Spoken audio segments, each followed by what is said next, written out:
말씀의 파워. 사도행전 13장 42절에서 52절 말씀입니다. 그들이 나아갈새 사람들이 청하되 다음 안식일에도 이 말씀을 하라 하더라. 회당의 모임이 흩어진 후에 유대인과 유대교에 입교한 경건한 사람들이 많이 바울과 바나바를 따르니 두 사도가 더불어 말하고 항상 하나님의 은혜 가운데 있으라 권하니라.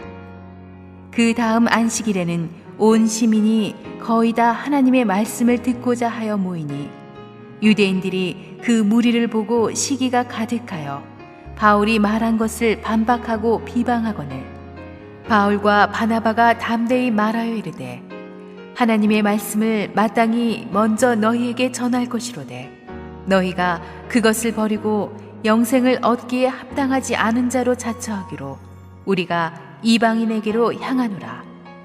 주께서 이같이 우리에게 명하시되 내가 너를 이방의 빛으로 삼아 너로 땅 끝까지 구원하게 하리라 하셨느니라 하니 이방인들이 듣고 기뻐하여 하나님의 말씀을 찬송하며 영생을 주시기로 작정된 자는 다 믿더라.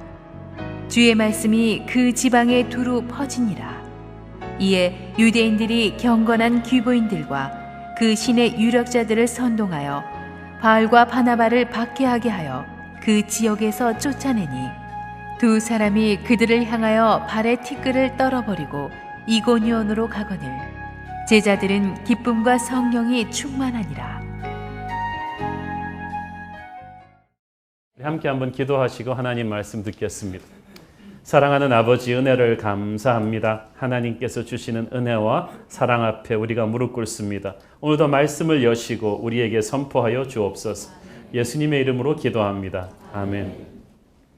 지난주에 우리는 이 유대인의 회당에서 비시디아 안디옥에서 파워풀한 설교를 던진 바울과 바나바를 살펴보았습니다. 구약성경 전체를 관통하면서 출애굽, 다윗 왕, 세례 요한에 이르기까지 하나님께서 예수 그리스도의 그 나심을 어떻게 준비해 왔는지를 설교했습니다. 그런데 너희가 그 예수님을 십자가에 못 박아 죽였다. 그러니까 너희들이 회개하고 그분을 믿어야 한다.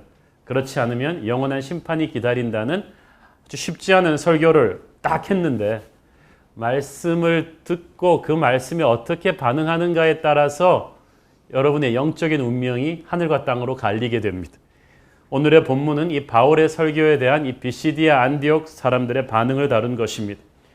사실 이 복음에 대한 이 비시디아 안디옥 사람들의 반응을 참 놀라웠습니다.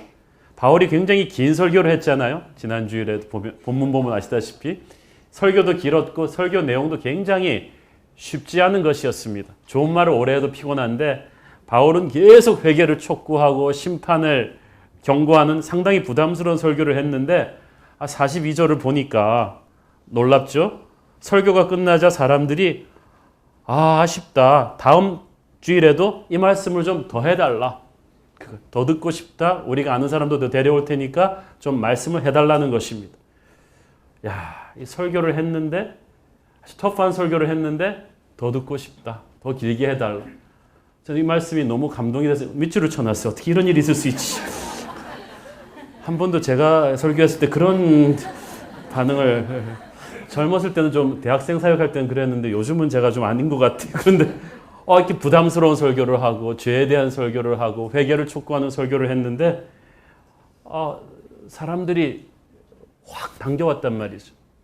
많은 분들이 요즘 설교는 조금 긍정적인 자기개발과 축복과 격려 위주로 가야 한다고 말하지만 그것은 이미 예수님을 믿고 십자가 앞에서 회개한 사람들 얘기지 아직 복음 앞에 마음도 열지 않았는데 그냥 어떻게 축복과 격려만 계속 하겠습니까? 살살 돌려서 얘기한다고 오는 심판이 없어지나요? 그냥 나이스하게 말한다고 있는 죄 문제가 해결되는 거 아닙니다. 일단 의사는 아프더라도 상처를 도려내야 되듯이 말씀의 검은 아프더라도 우리 영혼의 그 종양덩어리인 이 죄를 끄집어내야 되는 것입니다. 말씀은 그렇게 하는 역할을 합니다. 말씀이 선포되면 우리 어둠의 실체가, 우리 영혼의 실체가 순식간에 익스포즈 되죠. 드러나 버립니다. 그래서 바울은 사람들의 비유를 맞추려고 아부하는 설교하지 않았습니다. 아주 가슴 뜨끔할 정도의 파워풀한 메시지를 했죠. 이렇게 하면은 사람들 다 도망가 버릴 것 같은데 십자가를 얘기하고 회개를 얘기하고 그러면 요즘 세대에서도 특히 뭐 누가 교회 남아 있겠냐 그 얘기를 하지만 그렇지 않아요. 오히려 더 충격을 받고 다음 주에 더 해달라는 거예요. 은혜를 받으면 더 큰 은혜를 계속 사모하게 됩니다.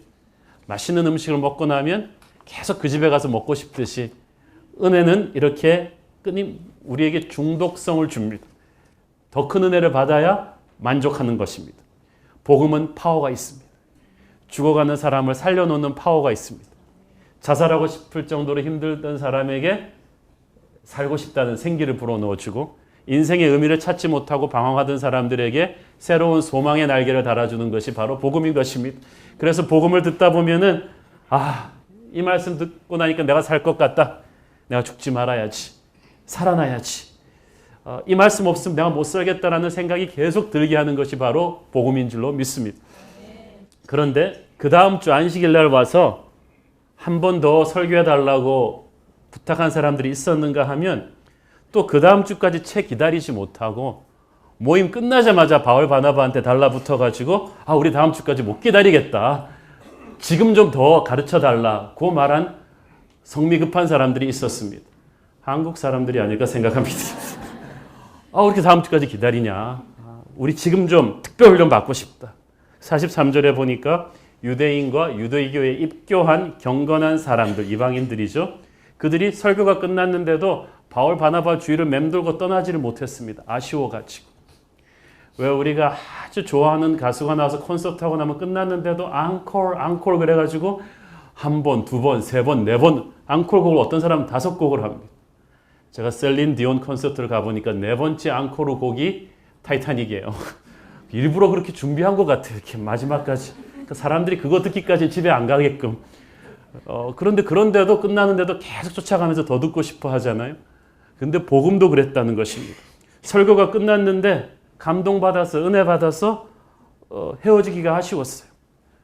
그래서 계속 주위를 맴돌았습니다. 살아있는 말씀을 접하면 옛날에 우리 드라마 제목에 보고 또 보고 이런 게 있었는데 듣고 또 듣고 싶은 거예요. 은혜가 충만하면 교회에서 집에 가기가 싫습니다. 은혜가 충만하면 이 순예배가 11시, 12시가 확 넘어갑니다. 어떻게 이런 일이 가능할까? 20년 전에 보니까 제 신학교 동기한테 이런 일이 있었어요. 그 친구가 참 똑똑하고 설교도 잘하는데 뺀질해요. 그리고 괜히 그냥 젊은 나이에 목회 회의증이 와가지고 내가 신학을 해야 되나 말아야 되나 하는 중에 이 사람이 중국 선교 갔다 오더니 확 달라졌어요. 이 사람이 중국 선교도 자기가 뭐 열정이 있어서 간 게 아니고 너무 따분해서 여름방학 때 그냥 누구 따라갔는데 그 어느 동네 갔는데 전도사님이 오셨다는 말을 듣고 거기서 무조건 패스터예요. 그러니까 막 온 동네 지하교인들이 다 모인 거예요. 한 50명, 70명 한 하루 이틀 걸려서 차 타고 가야 되는데 거리 사람들까지 다 왔어요. 그래갖고 그 좁은 방에 가득 모였는데 몇 시간 설교해야 되냐 그러니까 그냥 길게 해달라는 거죠.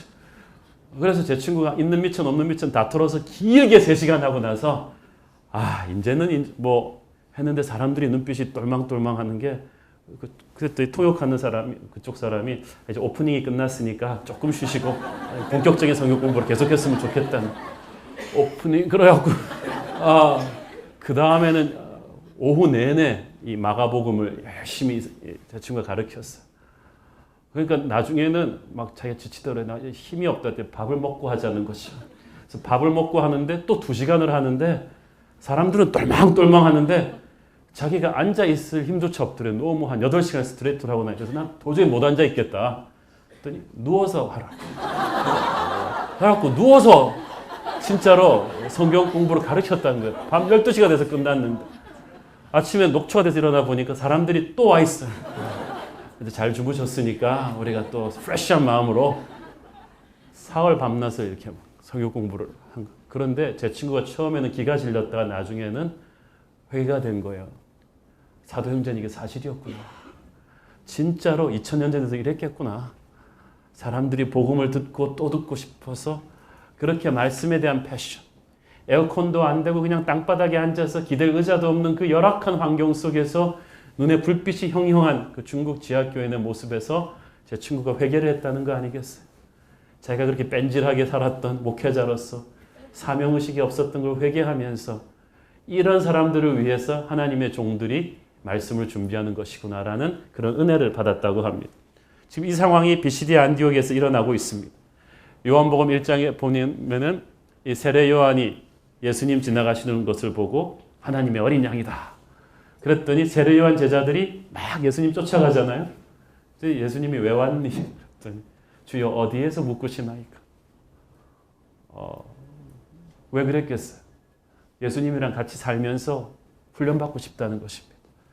그랬더니 주님께서 come and see, 와서 나와 함께 거하라. 와서 봐라. 제자 훈련이 그렇게 시작된 것입니다. 모든 교육이 그렇지만 저는 제자 훈련은 100% 학생이 시작해야 된다고 믿습니다. 학생이 목마름이 있어야 돼요. 학생이 목마름을 느끼면 그때부터 하나님의 은혜가 확 들어오기 시작합니다. 마태복음 5장 6절 말씀 시작. 의에 줄이고 목마른 자는 복이 있나니 그들이 배부를 것이며. 의에 줄이고 목마른 자. 교회에서 성경 공부를 시키거나 영성 훈련을 해보면요, 끌려온 사람과 목마른 사람이 달라요. 순장님이 워낙 전화하니까 그 협박이 무서워서 온 사람과 의무감에 온 사람과 그렇지 않은 사람이 예배를 참석하는 태도, 영성훈련 참석하는 태도는 확 달라요.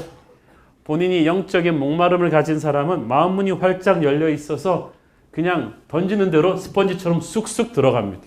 그런 분은 한테 말씀 가르치면 얼마나 재밌는지 몰라요. 반대로 목마름이 없는데 남의 권유 때문에 또 이 훈련 프로그램 안 하면 이 교회에서 사람 대접 못 받는 데니까 그냥 들어온 사람은 본인도 괴롭고 가르치는 사람도 괴롭고 그렇습니다. 그런데 여기에 비시디아 안디옥의 사람들은 그렇지 않았다는 거예요. 목마름이 있었던 거예요. 목마름이 있으니까 하나님이 이뻐가지고 이들에게 은혜를 흠뻑 주십니다.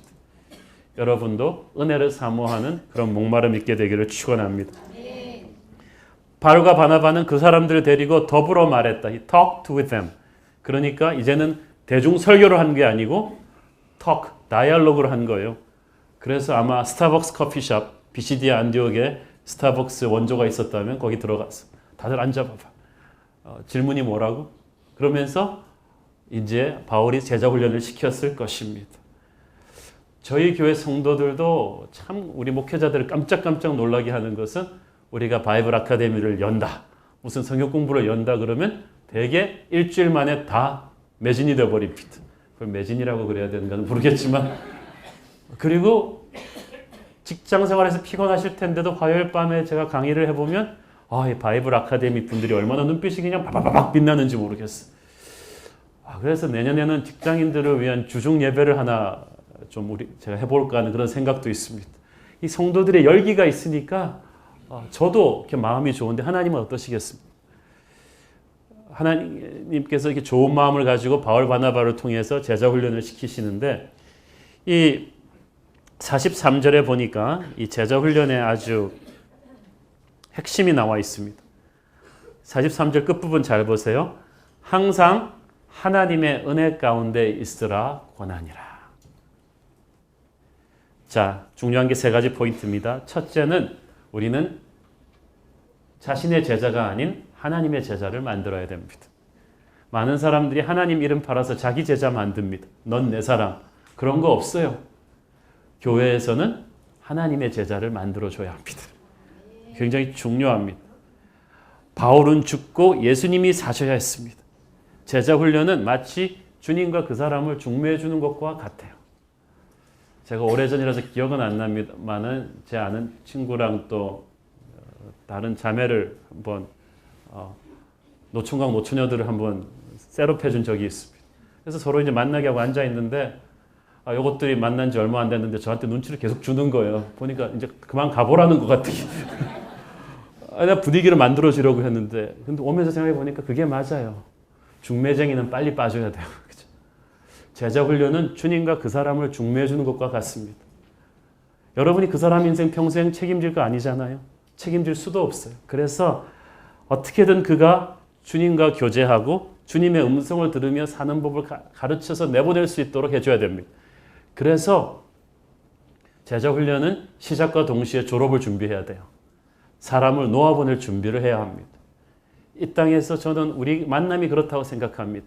우리 한 시간에 함께 있겠지만은 그동안에 저의 짭은 여러분이 최대한 주님과 가까울 수 있도록 도와주는 것입니다. 여러분 중에 이제 이민 가시는 분도 있겠고 유학하시는 분도 있겠고 이사 가시는 분도 있겠죠. 그러나 한홍이의 사람이 아닌 예수님과 친한 사람이 되어서 헤어진다면 그것은 우리 인생 최고의 축복입니다. 두 번째는 하나님의 은혜 가운데 있으라. 제자훈련의 핵심은 은혜 충만한 거예요. 은혜는 무조건적으로 우리를 사랑해 주시는 하나님의 사랑을 말하는 거거든요. 그래서 훈련을 받고 나면 은혜로워져야 돼요, 사람이. 영혼에서 독이 빠지고요. 남을 품어주는 이 은혜가 충만해야 돼요. 그런데 어떤 훈련 프로그램은 끝나고 나면 엘리트식만 남아요. 난 훈련 받았는데 넌 못 받았지? 난 성경 암송 49절 했는데 넌 모르지? 그러면서 모든 세상 사람을 제자 훈련 받은 사람과 안 받은 사람으로 나눠버려. 그 훈련 잘못 받은 거예요. 훈련을 받은 사람은 훈련받지 않은 사람들을 섬기고 품기 위해서 훈련받은 거예요. 하버드 나온 사람은 하버드 못 나온 대부분의 인간을 위해서 섬기고 사랑하라고 나온 거지 그 자랑하라고 나오는 거 아니에요. 훈련도 그렇습니다. 여러분은 모든 훈련 끝나고 나서 은혜 충만한 사람으로 바뀌기를 바랍니다. 남을 너그럽게 풀어주는 하나님의 은혜가 가득한 사람. 영혼에서 독이 빠져야 돼요. 엘리트식이 빠져야 돼요. 바리새인들은 훈련받고 교만해졌어요. 그 은혜 훈련 잘못 받은 거거든요. 세 번째로 제자 훈련은 평생 가는 것이다. 하나님의 은혜 가운데 계속 있으라. You continue in the grace of God. 지금부터 시작이다. 계속해서 주님과 교제해 가야 한다. 계속해서 주님 안에 거해야 한다. 지금부터 시작이다. 졸업은 없다. 평생 가는 것이다. 커리큘럼 네가 만들어서 계속 스스로를 훈련시켜야 된다는 것입니다. 저는 목사지만 지금도 학생의 심정으로 살아갑니다. 저는 무슨 세미나를 가든지 가면은 될 수 있는 대로 다 참석하려고 애를 씁니다. 제일 앞에서 듣습니다. 그래서 세미나 강사가 저를 굉장히 좋아합니다. 열심히 출석하는 것만으로 지금도 좋은 목사님 설교가 있다 그러면 교단을 초월해서 다 구해서 듣고 읽고 합니다. 스스로를 끊임없이 평생 훈련받는 사람의 심정으로 살아갑니다. 그렇게 해서 하나님의 은혜 가운데 계속 머물러 있는 거죠. 저는 여러분이 하나님의 은혜 가운데 계속 머물러 있기를 축원합니다. 자, 그 다음 주일이 됐어요. 그 다음 주일에는 비시디아 안디옥에 거의 온 시민이 다 모였다고 돼 있어요. 어떻게 이게 가능할까? 소도시니까 가능했겠죠. 서울시 시민이 다 모였다, 거의 다. 촛불 시위할 때 빼놓고는 이런 일이 없었는데 여기서 거의 그렇게 된 거예요. 그 말씀은 지난주에 들었던 사람들이 그 소식 다 퍼뜨렸다는 얘기죠. 다른 사람들에게 전했기 때문에 그런 일이 일어난 것입니다. 여러분, 사람 동원하는 게 얼마나 힘든 줄 아세요? 정치하는 사람들은 막 식권 주고 돈 줘가면서 군중집회 사람 동원하잖아요. 교회들도 지금은 많이 없었습니다만 사람 동원하기 위해서 그냥 버스 돌리는 교회들 많았어요. 뭐 1시간 거리까지 버스로 돌려가지고 그냥 싹 쓸어거든. 또 자꾸 힘든 교회에서는 목사님, 사모님이 막 전화해서 한무아부개 집사 안 나오면 어떡하냐고 막 애거를 합니다. 그러면은 목사님이 너무 안 됐어가지고 정 때문에 이렇게 나와주는 교인들이 많았습니다. 물론 그 심정은 이해가 갑니다만은 그게 몇 개월을 못 가더라는 거죠. 가장 확실한 동원은 은혜가 주는 감동입니다. 그냥 은혜가 탁 터지면요, 시키지 않아도 가서 전도해요. 교회는 화려한 시설로 사람을 어트랙트하는 데가 아닙니다. 건물이 없고 시설이 열악해도 하나님의 살아있는 말씀이 있기 시작하면은 사람들을 끊임없이 끌어오는 거예요. 이 세들백 교회 같은 경우는 29번을 이사를 했잖아요. 10,000명 될 때까지. 10년 동안. 그 당시는 트위터도 없고 페이스북도 없는데 문자도 없는데 어떻게 알았느냐. 매주 그 동네 그 신문에 광고가 나요. 이번 주 예배 장소는 그걸로 바뀌었습니다. 신문을 안 보면 그 다음 주에 교회가 어디서 예배드리는지 모를 정도로. 그랬는데도 어떨 때는 체육관, 어떤 때는 들판에 캠프 치고, 어떨 때는 뭐 극장, 그러는데도 사람들이 꽉꽉 차서 하나님의 말씀을 들었습니다. 그런 열기가 은혜에는 있는 거예요. 시키지 않아도 가서 사람들을 데려옵니다. 체험이 확실하면 전부 다 하나님의 증인이 될 줄로 믿습니다. 지난번에 저희 교회 새로 오시는 분한테 제가 그런 얘기 들었어요. 자기를 전도한 새로운 교인이 얼마나 교회 자랑을 하는지 하면서 약을 올리는지 도대체 뭔가 싶어서 자기가 별로 약 오를 일이 없대요. 한국에서 제일 좋은 차도 몰고 제일 좋은 직장도 다니고 자기 친구랑 자기랑 별로 집 때문에 학벌 때문에 차 때문에 뭐 서로 자랑할 일도 없고 약 오를 일도 없는데 오직 하나, 너는 이 교회를 안 다닌다는 거지. 그래가지고 따라 나왔다는 거죠. 제가 보니까 그분 말이 뭔가 홀린 것 같더라. 은혜라는 게 그런 거거든요. 예수에 홀려버린 거예요. 확 빠져버린 거예요.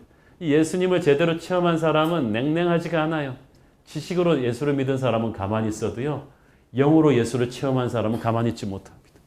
가슴에서 펄펄 끓는 열기가 있어서 나가서 아는 사람들한테 싹 다 전도하고 복음을 전하는 것입니다. 보세요. 바울 바나바가 이 도시에서 기적을 행하지 않았잖아요. 어떤 기적도 행하지 않았어요. 사람들은 기적을 원합니다. 스펙테클을 원하는데 기적이 일어나지 않았어요. 그런데 기적보다 중요한 것은 복음이에요. 메시지예요. 예수 그리스도입니다. 비시디아 안디옥에서는 100% 복음만 가지고 승부해서 이런 놀라운 영적인 폭풍이 일어난 것입니다. 복음이 있으면 우리에게 기적이 일어날 줄로 믿습니다. 48절을 보니까 이 말씀을 들은 이방인들이 기뻐 하나님의 말씀을 찬송했다. 그들은 첫째 말씀을 듣고 기뻐했다고 했습니다. 이 기쁨은 세상이 주는 기쁨이 아닙니다. 저는 말씀을 듣고 오늘 여러분이 기쁘기를 바랍니다. 은혜를 받은 자만이 느낄 수 있는 영적인 기쁨이에요. 천국의 기쁨이에요. 말씀을 통해서 예수 그리스도를 가슴에 느낀 사람만이 탁 터지는 그런 유레카 같은 그런 기쁨이죠. 설명할 수가 없어요. 예수님 만난 적도 없는데 복음을 통해서 예수를 만난 거예요. 그리고 하늘의 기쁨이 쑥 들어오는 것입니다.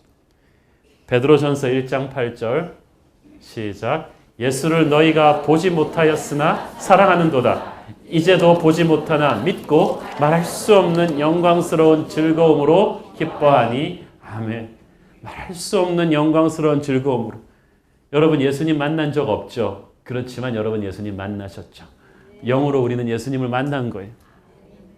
제가 교회에서나 외부 집회를 가서 설교할 때 가장 보람되는 때는 설교를 듣는 청중의 얼굴이 점점 변해가는 걸 설교하면서 볼 때입니다.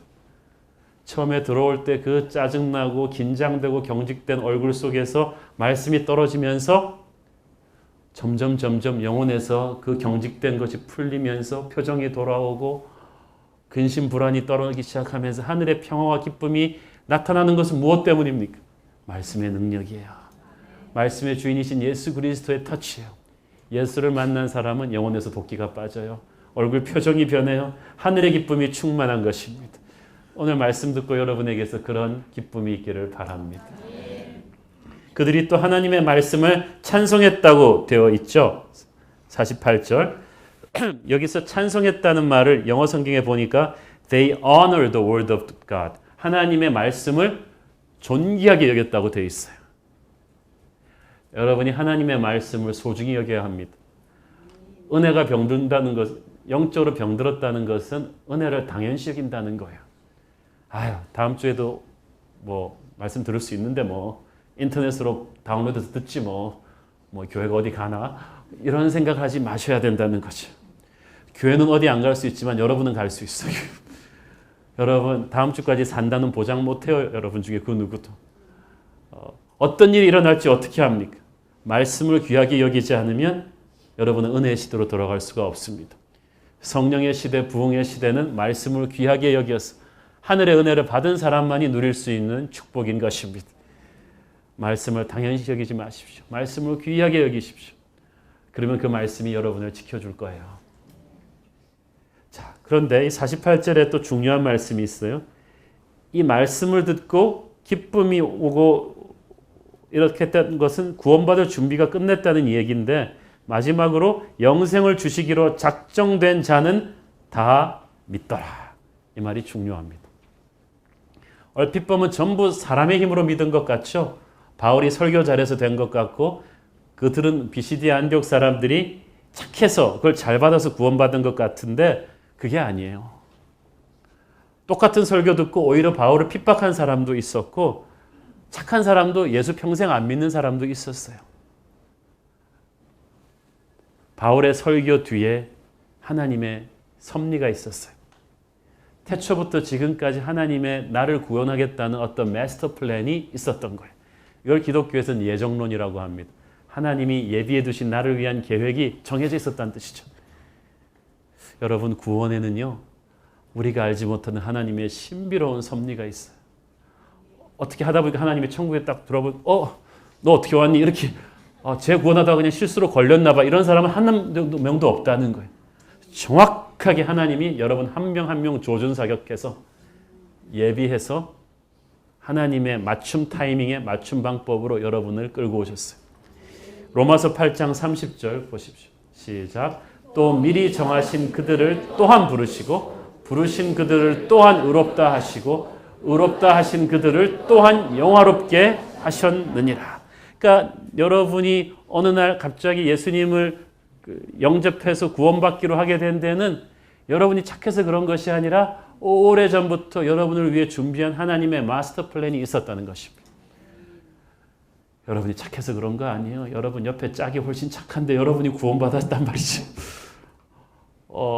하나님이 구원하기로 작정한 사람은요, 아버지가 전국 불자협회 회장이고 불교 경제인에 그냥 막강한 자금을 대던 그런 집안 아이도 유아 와가지고 그냥 외로워서 교회 나왔다가 예수 믿게 돼요.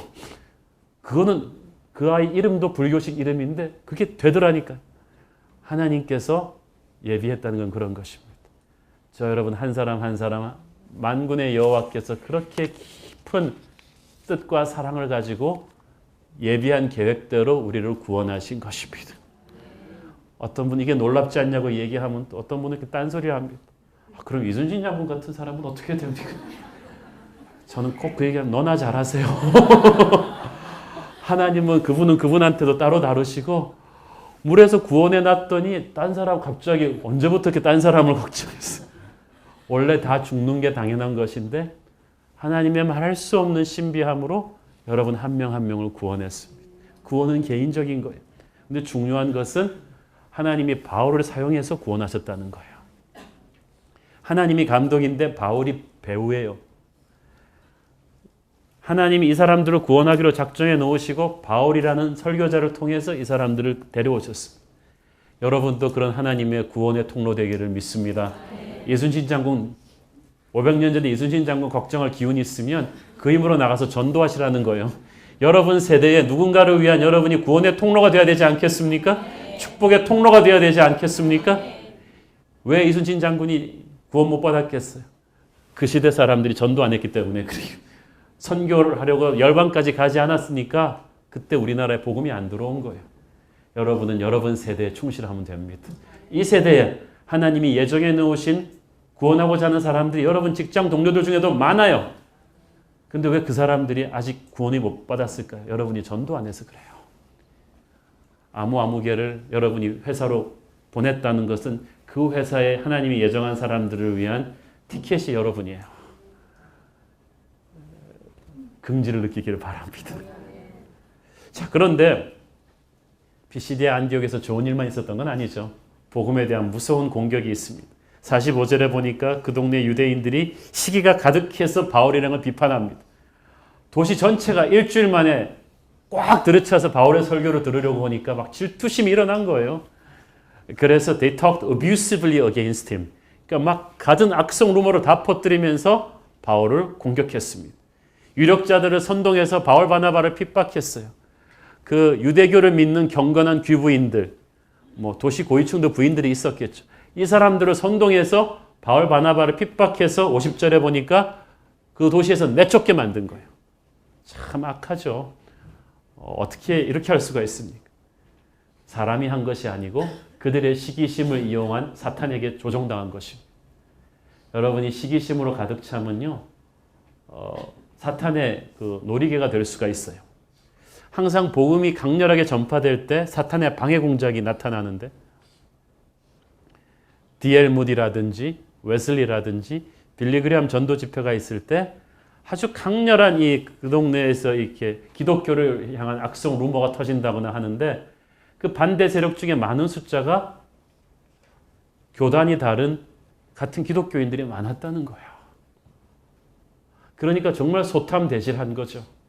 교단이 다르고 입장이 다르고 이쪽이 영향력이 크다고 해서 복음 전파 자체를 막아버린다면 이것이 하나님 나라에 얼마나 큰 데미지를 끼치겠습니까? 근데 그런 일을 지금 바울이 당하고 있어요. 근데 누구든지 이런 핍박과 공격을 당하면 움츠러들겠죠. 게다가 공권력을 앞세워서 압박해 들어오니까 바울 바나바가 참 마음이 쉽지 않았을 것입니다.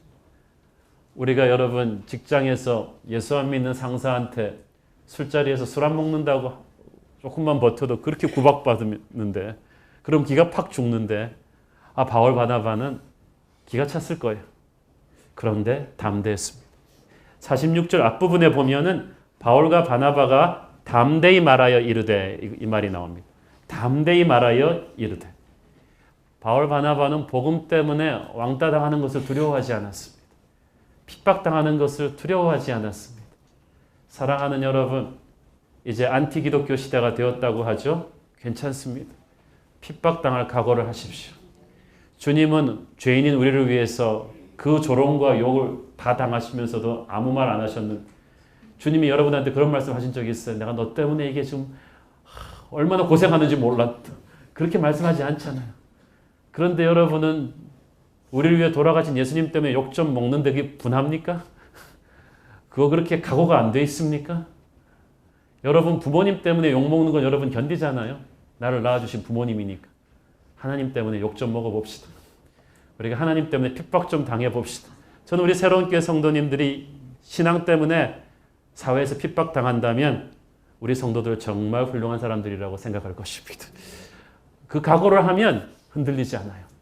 그런데 욕먹기 싫어하고 핍박받기 싫어하니까 세상이 교회를 우습게 보는 것입니다. 바울 바나바처럼 핍박 앞에서도 담대한 저와 여러분 되기를 바랍니다. 바울이 이 핍박을 비전으로 이겨내죠.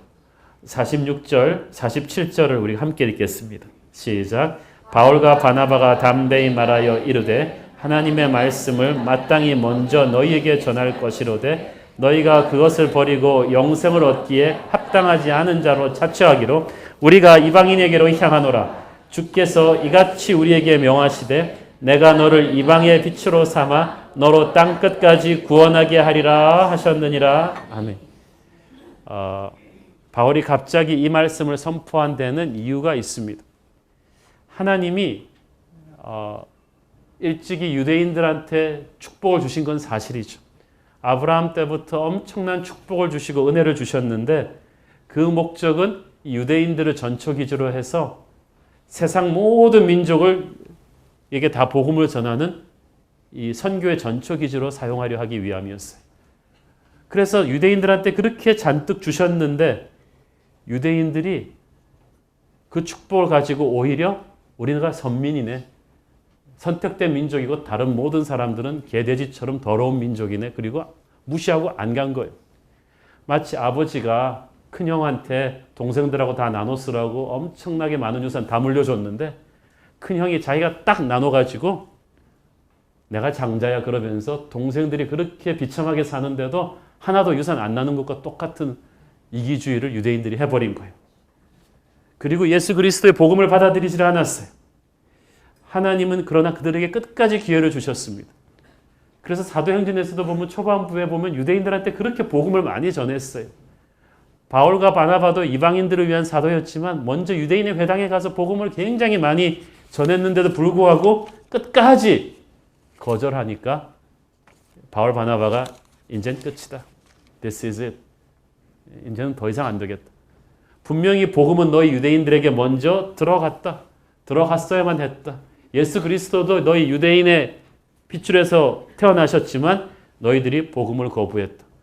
너희들이 스스로 영생을 얻는 일에 합당치 않은 자들이라고 자처했기 때문에 이제 너희들이 복음을 거절했기 때문에 복음도 너희를 버릴 것이다. 이제 이방인들에게로 복음의 물줄기가 틀려간다. 그리고 그들에게 축복과 부흥이 임한다. 너는 이 파급 효과가 어떤 것인지 모른다. 복음을 거절한 이 대가가 어떤 것인지 너희는 모른다. 그리고 돌려버린 거예요. 축복의 물줄기를. 마태복음 19장 30절 시작. 그러나 먼저 된 자로서 나중되고 나중될 자로서 먼저 될 자가 많으니라. 이 말씀은 유대인들뿐만 아니라 오늘날 우리에게도 적용됩니다. 하나님이 우리를 택하시고 구원하시고 복 주신 것은 우리 혼자 잘 먹고 잘 살고 끝하라는 게 아닙니다. 우리는 축복의 종착역이 아니라 축복의 통로가 돼야 되는데 우리가 그걸 끼고 앉아 있으면은 안 되는 거예요. 그런 개인, 그런 교회 결코 오래가지 못합니다. 사해바다처럼 썩어버리는 것입니다. 여러분은 모태신앙을 자랑하지 마시고 오래된 부흥의 경력 자랑하지 마시고 오늘 내게서 복음이 흘러가고 있는가를 보십시오. 내게 전도의 불길, 선교의 불길이 타고 있는가? 내게 오신 하나님의 은혜가 계속 누군가에게 흘러가고 있는가? 최근에 내가 누군가에게 복음 전해본 적이 과연 얼마나 되었는가? 전도한 기억이 한 500년 되면은 여러분 우리 전부 다 회개하셔야 됩니다. 제가 어떤 목사님한테 그 얘기 들었어요. 매달 누군가에게 내가 복음 전하지 않고 있다면 영성이 죽은 것입니다. 사랑에 빠진 젊은이가 매달 한 명한테도 주위 사람한테 자기 연인에 대해서 얘기하지 않는다. 그건 사랑이 아니죠. 하나님과의 은혜에 충만한 하나님의 사람이 한 달에 한 명도 하나님 얘기하지 않는다. 그거는 영성에 심각한 병이 든 것이죠. 저는 여러분 가슴 안에 첫사랑의 불길이 다시 번지기를 축원합니다. 복음을 전해야 돼요. 흘려보내야 돼요. 전도하고 선교할 때 하나님께서 여러분의 다른 모든 소원도 함께 들어주실 줄을 믿습니다. 바울이 내가 너를 이방의 빛으로 삼아 너로 땅끝까지 구원하게 하리라 하셨다. 이사야서 말씀을 인용한 거죠. 이게 예수님께서 제자들에게 주셨던 비전의 말씀입니다. 마태복음 28장 19절 시작. 그러므로 너희는 가서 모든 족속을 제자로 삼아 아버지와 아들과 성령의 이름으로 세례를 베풀고. 그러니까 바울과 바나바가 핍박을 받았지만 핍박받는 사실을 묵상하지 않고 하나님의 오리지널 비전을 다시 붙잡게 된 거예요. 원래 하나님은 열방으로 가라 그랬는데 모든 민족 제자 삼으라 그랬는데 내가 이 형제들에 향한 이 정을 이기지 못하고 끝까지 유대인만 붙잡고 있다가 계속 이런 힘든 상황이 오는구나. 그래, 이게 아니야. 열방에게 가야겠어. 하나님 주신 오리지널 비전으로 돌아가야겠어. 라고 정신 탁 차린 거예요. 이거 굉장히 중요합니다. 여러분, 사람이 여러분을 핍박할 때 핍박을 가지고 묵상하지 말고 저것들을 내가 어떻게 원수 갚나 그거 하지 말고 비전을 생각하십시오. 하나님 내게 주신 비전이 이거 아니었지. 내가 괜히 왜 이 사람들 붙잡고 속상해하고 있지? 저 열방의 백성들이 기다리는데 거절하는 왜 유대인들 때문에 내가 속상해서 이러고 있지? 그리고 비전을 붙잡고 핍박을 이겨낸 것입니다. 여러분도 비전을 붙잡고 핍박을 이겨내기를 바랍니다. 사람에게 핍박당하고 거절당할 때 그렇구나. 하나님은 내가 이 사람 붙들고 속상해하지 말고 열방으로 가라고 하셨지. 패스. 그리고 그냥 가면 되는 거예요. 하나님이 여러분 인생에 어떤 이런 인간관계에 핍박이 오고 어려움이 올 때 여러분 안에 있는 인간적인 잔재를 털어내고 하나님이 주신 오리지널 비전에 다시 한번 매진하라는 기회라고 생각하십시오. 바울이 또 51절에 보니까 발에 티끌을 털어버리죠. 바울 바나바가 유대인들 앞에서 티끌을 털고 그 도시를 떠납니다. 이 행동을 이해하기 위해서는 주님께서 오래전에 제자들을 단기 선교 보낼 때 내리셨던 명령을 생각할 필요가 있습니다. 마태복음 10장 14절 시작. 누구든지 너희를 영접하지도 아니하고 너희 말을 듣지도 아니하거든 그 집이나 성에서 나가 너희 발에 먼지를 떨어버리라. 사실 이 발에 먼지 떨어버리라는 것은 유대인들이 이방인들 무시해서 나온 관습이에요. 그러니까 이방인들은 발 먼지까지도 부정하다고 봤기 때문에 유대인들이 이방인의 땅에 여행하고 돌아오면은 유대인 땅으로 딱 들어오면서 발에 먼지를 툭툭 털어버려요. 아이 더러웠어. 마치 옛날에 우리나라 사람들 소금 뿌리는 것과 똑같은 거예요. 에이 더러워. 그런데 이 유대인들의 선민의식에서 비롯된 이 관습을 예수님이 역으로 사용해서 복음을 거절하는 너희들을 하나님이 더럽다고 그렇게 털어내실 것이다. 먼지 털어버리는 거. 하나님이 소금 뿌리는 거. 에이 더러운 것들. 너희들이 선민이라고 생각하느냐? 이방인들을 무시하지 마라. 복음을 거절하는 너희들이 진짜 이방인들이다. 진짜 너희들이 하나님에게 거절당할 것이다. 그리고 진짜 운명이 비참해졌어요. 2000년 동안 유대인들이 전 세계를 유랑하면서 얼마나 비참했습니까? 지금도 이스라엘은 거의 예수 안 믿습니다. 팔레스타인이나 레바논의 크리스찬이 훨씬 이스라엘 크리스찬들보다 많고요. 모슬렘 전도하고 공산주의자 전도하는 게 유대인 전도하는 것보다 10배로 더 쉽습니다. 실제 선교사님들 얘기해요. 얼마나 강박한지 몰라요. 그들은 핵심만 빠진 종교의식만 붙들고 지금 남아있는 것입니다. 예수께서 말씀하시기를 소돔 고모라 땅보다 더하다 그랬어요. 복음을 거절하는 이들은 소돔 고모라보다 더 무서운 심판을 받게 될 거라고 하셨습니다. 그만큼 이게 무서워요. 하지만 유대인들이 이 강팍함 때문에 수지 맞은 사람들이 하나 있었으니 이방인들이 48절 보세요. 시작. 이방인들은 듣고 기뻐하여 하나님의 말씀을 찬송하며 영생을 주시기로 작정된 자는 다 믿더라. 주인의 상에서 떨어진 부스러기 같은 은혜죠. 유대인들이 거절해서 온 그 은혜를 먹은 게 이방인들인데 그 부스러기 은혜만 먹고도 너무너무 좋아한 거예요. 우리도 그렇게 구원받은 이방인들 중에 하나지. 이제 우리가 땅끝까지 그 복음을 들고 가는 복음의 사자들이 된 줄로 믿습니다. 그런데 그렇게 핍박받고 쫓겨나는데 희한하게도 52절을 보니까 이 사람들의 반응은 충격적이죠. 52절 같이 보겠습니다. 시작. 제자들은 기쁨과 성령으로 충만하니라. They were filled with joy and with the Holy Spirit. 하나님의 일을 하는 사람의 특징은 기쁨이에요. 그것도 부분적인 기쁨이 아니라 아주 충만한 기쁨입니다. 그것도 상황이 좋아서 설교 잘했다고 사례금도 받고 성대한 환송을 받으면서 떠나는 것도 아닌 욕먹고 핍박받고 쫓겨나지만 억울하게 당하지만 주님 때문에 욕먹었지만 이유를 알 수 없는 하늘의 기쁨이 그 안에서 솟구쳐 나왔던 것입니다. 사랑하는 여러분, 하나님의 일을 하는 사람에게는요, 하나님이 주시는 기쁨의 보상이 있습니다. 참 희한해요. 우리가 그 많은 돈을 쓰고 호화 관광을 다녀도 절대 줄 수 없는 기쁨이 그 힘든 선교지 가서 단기 선교하고 돌아오면 우리한테 있다니까요. 힘들었는데 있어요. 고린도 후서 6장 10절입니다. 시작. 근심하는 자 같으나 항상 기뻐하고 가난한 자 같으나 많은 사람을 부요하게 하고 아무것도 없는 자 같으나 모든 것을 가진 자로다. 아멘. 여러분, 기쁨이 없다면 지금부터 한번 전도를 해보십시오. 주위 사람들과 복음을 나눠보십시오. 하나님의 얘기를 주위 사람들에게 전해보십시오. 전도하면 하나님께서 하늘의 기쁨을 그 사람에게 주십니다. 여러분, 순예배 성령 충만해서 할 수도 있지만 힘든데도 순예배를 하면 이 성령이 충만해져요.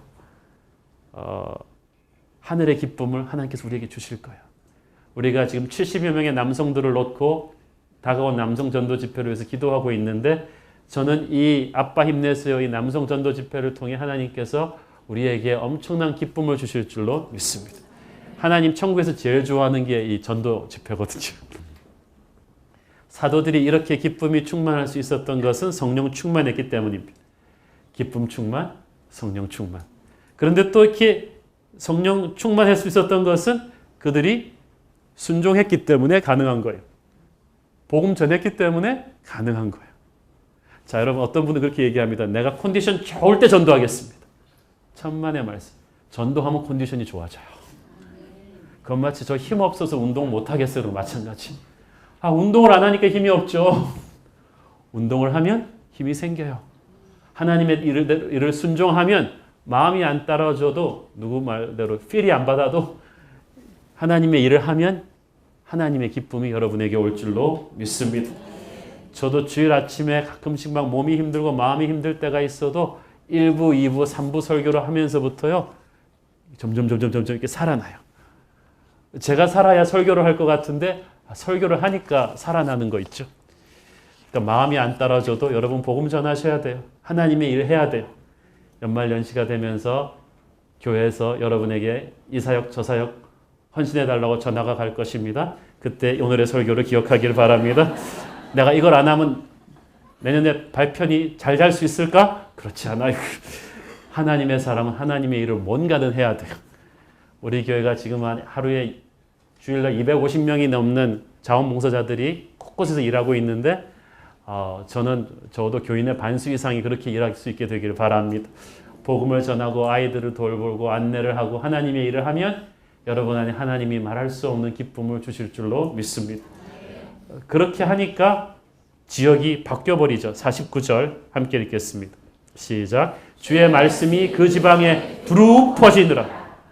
단 한 주일 했는데 핍박에도 불구하고 태클이 들어와도 골은 넣어요.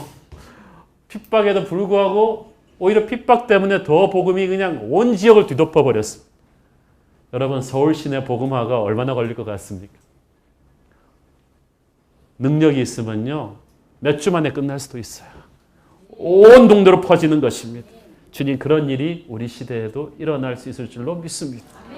저는 오늘 본문 읽으면서 말씀 전하는 사람으로서 너무 흥분이 되고 감동이 찌릿찌릿하게 왔습니다. 말씀이 이렇게 파워풀한 것이구나. 살아있는 교회란 바로 이런 것이고 바로 이 맛에 목회자가 사는 것이로구나. 말씀 듣고 사람들이 변하고 변한 사람들이 또 가서 그 말씀을 전해서 또 데려오고 말씀을 더 상부해서 가지 않고 집에 안 가고 늦게까지 제자 훈련 받고 그래서 계속 사람들이 부흥하면서 일어나는 이런 BCD 안디옥에서 이런 사건들이 우리 새로운 교회에서도 지난 2년 동안 진행이 되었었구나. 예배마다 순마다 그런 역사들이 지금도 진행될 것이다. 라는 그런 확신이 제 가슴을 두드리면서 하나님 우리가 앞으로도 그렇게 말씀이 약동하는 교회 되게 하여 주시옵소서. 말씀으로 인생이 변하는 그런 교회 되게 하여 주시옵소서. 기도하겠습니다. 사랑하는 아버지 은혜를 감사합니다. 주님 연약하고 처져 있던 사람들도 오늘 말씀의 권능 앞에 사로잡힐 때 살아나게 하시고 일어나게 하여 주옵소서. 예수님의 이름으로 기도합니다. 아멘.